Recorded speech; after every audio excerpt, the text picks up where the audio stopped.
You want something different than what everyone else in the room wants.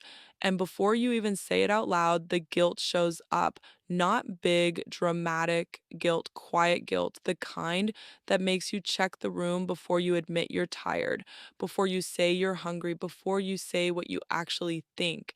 And some small part of you wonders, why does just being myself feel like I'm doing something wrong? If you've ever felt guilty for wanting something different than the people around you, this video is for you. Because the truth is, this isn't about being needy or difficult or too sensitive. It's about something called individuation. And if you grew up in a family where one person's moods ran the whole household, you may never have gotten the chance to learn it. Welcome back to Let's Heal Together. I'm Amelia, and this channel is a place where we talk about healing after toxic relationships, rebuilding self worth, understanding trauma, and learning how to feel safe in your own life again. What individuation actually means?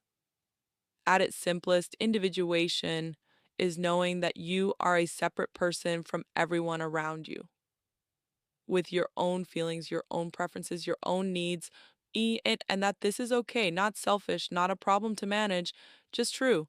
In a healthy childhood, this gets built in tiny, ordinary moments. A kid says, I don't like broccoli, even though everyone else at the table eats it without complaint. And a good parent says, that's fine. You don't have to like what everyone else likes. No lecture, no withdrawal of love, just room.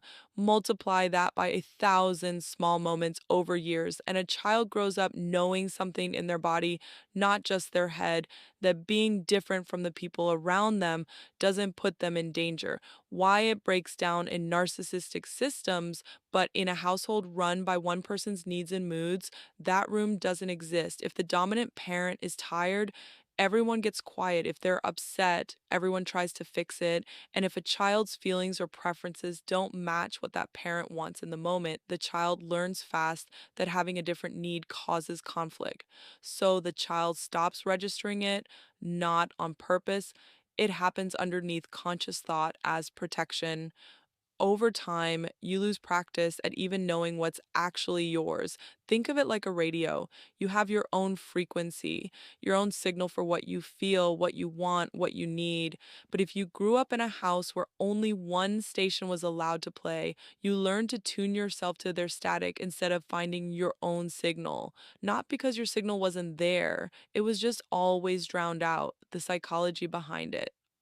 This is where fawning comes from. You get so practiced at reading someone else's mood that you start anticipating their needs before your own even register. It feels like being easygoing or intuitive or low maintenance. It's actually adaptation, a skill you built because your nervous system decided that having your own needs was less safe than not having any. And it doesn't stay in that one household. It follows you into friendships, into relationships, into rooms where nobody is actually asking you to disappear. But you do it anyway, because that's the only station you know how to play. The healing part. The good news is that individuation isn't a personality trait you either have or don't. It's a skill, and skills can be rebuilt even later in life, even if you never learned it as a kid. It starts small, noticing what you actually want to eat before you ask what everyone else wants. Noticing you're tired before you check whether it's convenient to be tired, letting yourself prefer something, a show, a plan, a color, without immediately scanning the room to see if it's allowed. None of that is selfish, it's practice. You're teaching your nervous system one small moment at a time that your signal is allowed to play out loud. If this video connected with you, I think the next one you should watch is why peace can feel uncomfortable after leaving a toxic relationship, because learning to tolerate your own separateness and learning to tolerate calm often go hand in hand. Thank you for being here.